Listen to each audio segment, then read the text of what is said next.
Hey everyone, how's it going? It's Thomas back at you with another video, and today I will be covering the S1 form of Riskified. There's the form F1 here, as it says, but they have applied for their IPO. They're set to go public tomorrow. So as always, I'm going to go through the form so you guys don't have to point out the things that I think are important, point out the obvious things that are important, such as the cash flow, the management, shareholders, underwriters, all those things. And then at the end of it, I'm also going to point out some things that I think are of either a plus or maybe a con. I will say specifically for this video, there's one thing at the end of this video that I'm going to discuss, which I encourage all of you to look at. I will put a timestamp in the description so you can jump right to it. But I do encourage all of you to watch that part. It's something that's very interesting, something that is going to be of significance to you if you are an investor in this company. So without further ado, let's just go ahead and get into it. So the IPO is set for July 29th, tomorrow, and they are set to issue 17.5 million shares ranging from $18 to $20. This is available on the Robinhood IPO Access, so you can go ahead and purchase there. However, it may be available on other platforms. That's not to my knowledge. So what I did was I did some simple math here, and obviously this is not a concise number. However, I found that if they issue at $18, they'd hit a market cap of 315 million. If they issued at $20, they'd hit 350 million. So they are looking at a pretty decent cap, like pretty average here. Nothing too extreme, nothing that we haven't seen before. But now onto the most important aspect for me, which is the cash flow. So we're going to just go ahead and get down to that. And as you can see here, net loss in the last 3 years or so, not great numbers in my opinion. I try to be relatively fair with this, and as always, COVID is kind of a tricky situation. So this number is a little bit acceptable. We can accept that there's going to be losses in the year sort of 2019, 2020. This is not looking great.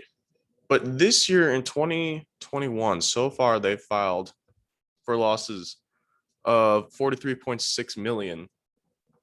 And we are more or less not in the same spot that we were in with COVID before. So I am trying to understand why this number right here is so high. And another thing that I pointed out, or that I've noticed, and I pointed this out with our last IPO with Outbrain, is the cost of revenue is insanely high. We're talking a roughly an average about 46%, 47% of their revenue is lost in expenses, which is not good. It's better than what we were looking at before with Outbrain with almost 70%, but this is still a relatively high number. And the majority here, that it's a bulk of it spent within 2019, 2020. I mean, there's very high numbers as far as sales and marketing and the research and development. Now, I can make exception to research and development. And the thing with that is it's because of the company that Riskified is. They are essentially the middleman for sales transactions. They deal with any sort of fraud or any sort of callback on whatever funds are paid. So that way the merchandiser does not have to deal with it firsthand. They act as that person who goes and makes sure everything processes smoothly. And so the research and development, I can make an exception for that. It is one of the fundamental aspects of their business, and it needs to be good. It needs to work well. That's their selling point. But at the same time, we've got some really high sales and marketing costs here. Now, again, you've got to market your company, but the fact that they've been a company for a couple of years, and in my mind, you shouldn't be putting such a heavy emphasis on sales and marketing farther down the road. If you are a well-established company, you should be sufficient in that means, because they're not a small company. They're applying for an IPO. They're not applying as a penny stock. They're doing, statistically, they're doing all right, but the numbers here do not show that. I mean, on on their website and in everything that's being said about the company, it's positive things. We're hearing good things about them. But then when you come and look at this, these are not good numbers. And it's hard to say. It could change. There's a lot of companies that go in with loss, as sometimes that build up to the IPO could cost the company a bit more. But in my opinion, still very high, not as bad as the 70% we saw last time, but still really high. And the fact that there's not any sign of profit in the last 3 years anywhere. We've got a small portion towards the end of 2020, which is good. And if you look at it, you can see why. It's because they didn't spend $30,000 in research and another $30,000 in sales. So I don't know why at the end of 2020 they were able to scale back, but then they couldn't do that for the rest of the years. It's a little bit interesting to me. So the next aspect that we're going to look at is the underwriters for this company, and they have Goldman Sachs and JP Morgan. Those are the ones that I want to highlight the most. Obviously, they have a lot of underwriters here, a lot of great names. So they're backed very well. And the underwriters are given the option, as always, they have the option to purchase up to an additional 2.6 million Class A shares from the company to cover sales by the underwriters of a greater number of Class A ordinary shares than the total number set forth in the tables above. They may exercise that option for 30 days. So good backing. That's always great to see Goldman Sachs and JP Morgan on the underwriter side of this. Very credible sources, very credible companies. So they've got good backing, which is a big plus for me personally. Now onto the dividend policy, which is stated. As per most companies, they state that we have never declared or paid any dividends on our ordinary shares. We do not anticipate paying any dividends in the foreseeable future. We currently intend to retain future earnings, if any, to finance operations and expand our business. Our board of directors has sole discretion whether to pay dividends. If our board of directors decides to pay dividends, the form, frequency, and amount will depend upon our future operations and earnings, capital requirements, and surplus, general financial condition, contractual restrictions, and other factors that our directors may deem relevant. So, per most companies, they're saying right off the get-go, we're not going to be issuing dividends. And it's kind of it's nothing special at this point. We see it a lot, not a big concern. But, do with that information as you will. And so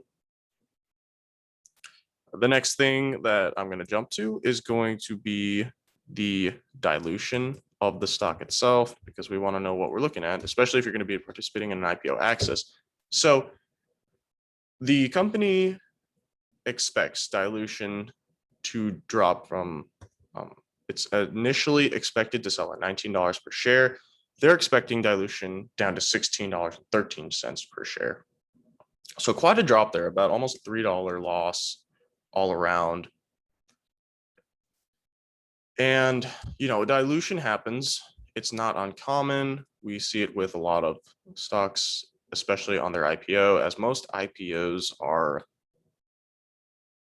overvalued a lot of times. A lot of people in the finance world have said that they believe that IPOs all around are always overvalued. I can't say always, but the number that we're seeing here is a little bit, it's a little bit high, I think. If I see a company going for $18 to $20, I think that they're a very lower market cap company. That's not a bad thing, The fact that they're getting an IPO altogether is great. But we're looking at a pretty average dilution.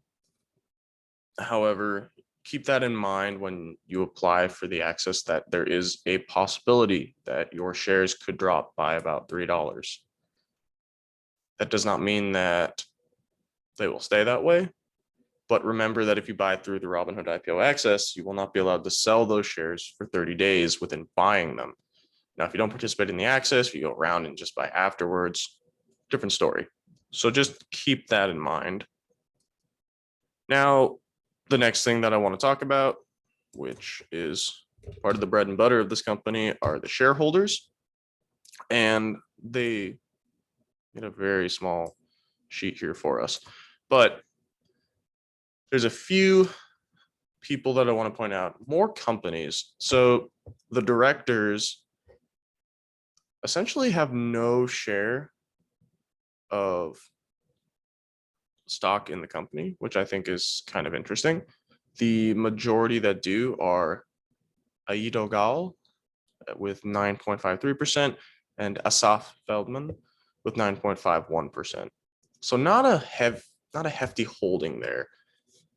Now, the biggest stakeholder in the company is Genesis Partners with a 21.51%. They are an Israeli venture capital group. They fund, well, basically things like this. That's their sole focus.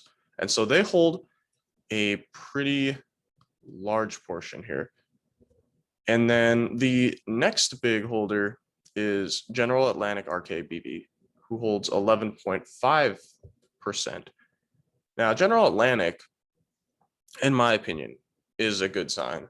They hold shares in several notable companies, specifically Airbnb and Duolingo. So they do have a lot of companies which they have funded before and which they hold shares in. So this right here, I think, is a good sign. It's a good indicator of where this company stands as far as US relations go. And one more that I want to point out, which is not significant, but I think is kind of interesting, is Fidelity. So Fidelity is also choosing to invest in this company. So if you have mutual funds or Roths or just any IRA in Fidelity, this stock could be of interest to you. I would watch for it in your trading platform just to see like what exactly happens. So the next part of this is going to be the management. Obviously, we're going to look over the exact shareholders here. I'm just going to zoom out quickly. So as I've said before, IPO Gal and Asaf Feldman, both executive officers. With IPO Gal, he is the CEO, and then Asaf Feldman is the Chief Technology Officer, CTO, both co-founders of this company. So they hold the majority of shares.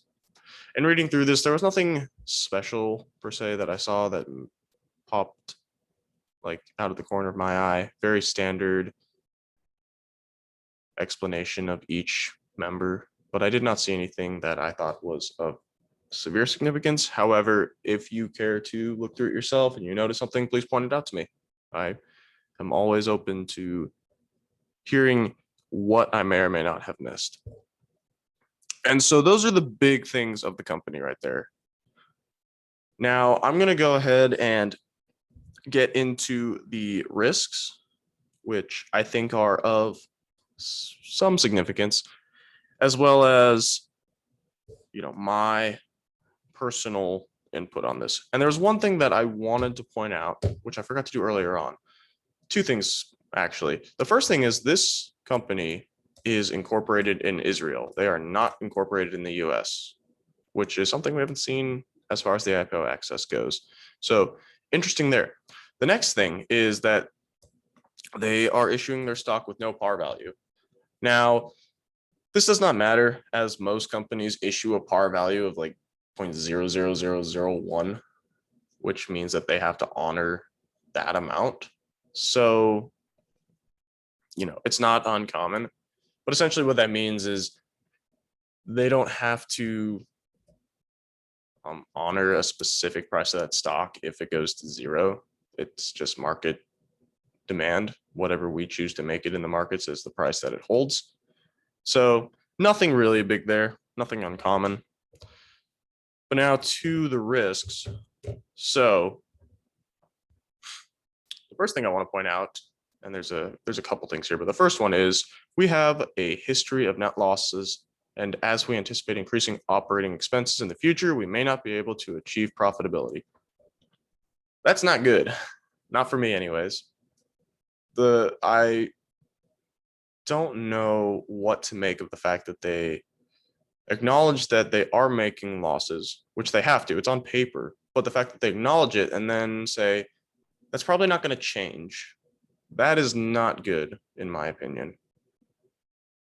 How can I invest in a company that's not turning a profit? I mean, to be fair, Amazon didn't turn profit for years, but at the same time,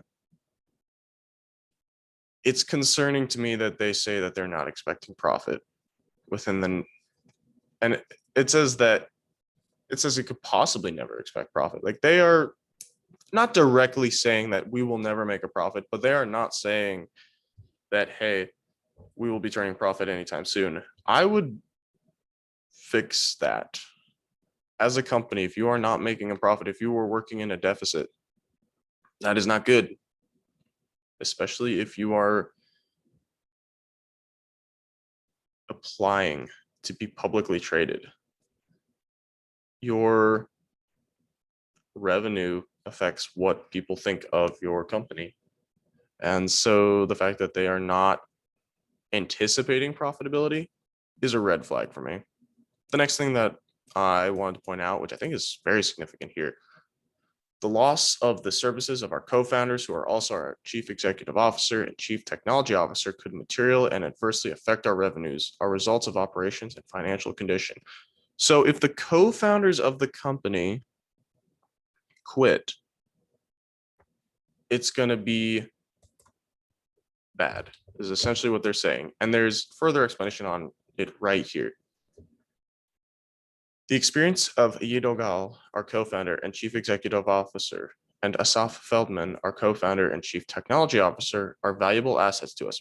Mr. Gal and Mr. Feldman both have significant experience in developing automated risk and identity products and developing robust systems with machine learning algorithms and intelligent UIs for risk management applications, and would be quite difficult to replace. Competition for senior executives in our industry is intense, and we may not be able to attract and retain qualified personnel to replace or succeed Mr. Gal or Mr. Feldman. Failure to retain Mr. Gal or Mr. Feldman would have a material adverse effect on our business, financial condition, and result of operations. That is not good. The fact that they're saying, if two of our guys decide that they don't want to be a part of this company anymore, the rest of you are screwed. That's a very poorly structured company. Now, I understand they're the founders and there's significance to that. I don't doubt it. But the fact that they're seeing that their company is going to be in severe turmoil if they leave, and the fact that they're saying that they don't think they can replace them, I don't like the idea that my investment rides on the ability of two people that want to stay with their job, because they don't have to, especially if they get an IPO. These guys get a couple $1 million. That's retirement money. They don't have to stay with this company. And I'm not saying they should, but I'm saying the fact that there is a severe risk coming with this, bit of a concern. It's a bit of a concern to me. I just don't like that that's where my investment lies. So now the final thing, two takes that I have that I saw in this document that I want to point out to you guys. So the first one, and this is very, very significant. It is probably one of the biggest things that I've noticed in this. And this is the thing that I'll be linking the timestamp for. It says that it may be difficult to enforce a U.S. judgment against us, our officers, and our directors named in this prospectus in Israel or the United States, or to assert U.S. securities laws claims in Israel, or serve process on our officers and directors. Your rights and responsibilities as our shareholders will be governed by Israeli law, which may differ in some respects from the rights and responsibilities of shareholders in U.S. corporations. So, going through this, in short, they are saying that these holdings are subject to Israeli law, not necessarily US law. And that's not uncommon for a company that's not incorporated in the US. Like, it's very legitimate. And, I believe there's good in international investing. I don't think you should keep all your investments in US companies per se, because there's a lot of commerce outside of it. But at the same time, it says that Israeli courts may refuse to hear a claim based on a violation of US securities laws against us or our non-US officers and directors, because Israel may not be the most appropriate forum in which to bring such a claim. In addition, even if an Israeli court agrees to hear a claim, it may determine that Israeli law and not US law is applicable to the claim. If US law is found to be applicable, the content of the applicable US law must be proved as a fact, which can be a time-consuming and costly process. So there's a whole paragraph there that says that these will be used under Israeli law, not US law. And, again, since they're not in the US, it makes sense. But for me, I don't know if it's a good thing that they're not subject to the same laws that the rest of stock companies are, the rest of the companies in the US are,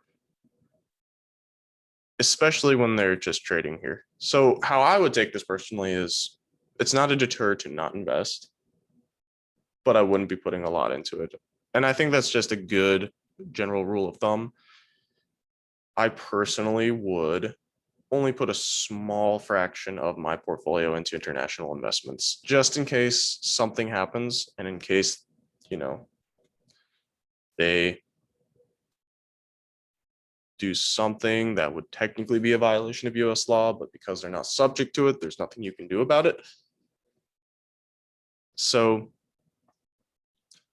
that's just something to consider there. Now, the final one that I'm going to point out here is the conditions in Israel could materially and adversely affect our revenues, our results of operations, and our final financial conditions. So what they're saying is that as long as situations in Israel do not improve, it will possibly affect the company, which makes sense because they're an Israeli-based company. I've said it before and I've said it again. I don't like the idea that my investment rests in the peace of Israel. This is not a political take. I just don't, it's reasonable to assume that might not happen anytime soon, especially with how conditions are out there. So that's another concern of mine. The fact that this company is based in Israel has been a lot of concerns for me, just whether it be that there is a chance that whatever goes wrong does not apply to US law, or the fact that the conditions of Israel impact how my stock is going to do. There's so many things in this that I feel like it's a very shifty building block. It's not a well-built structure, in my opinion. I think it's well built for the officers. I think they did a great job building this company around their success. I mean, kudos to them. And, like I said before, there's pros and there's cons. I think they have good underwriters. I think that they're looking at a pretty decent market cap, and they have decent shareholders as well, especially since the majority of their shareholders are companies and not the officers. But there's also a lot of risks here that I'm noticing. But let me know what you guys think in the comments below. Let me know if I missed anything, if you know anything about this company that you want to share. I apologize for getting this out to you so late. A lot of stuff came up. However, I will try to get this to you before the markets close today. And as always, make sure to like, share, comment, and subscribe for future videos. And as always, stay tuned for the next video. Have a great one, guys.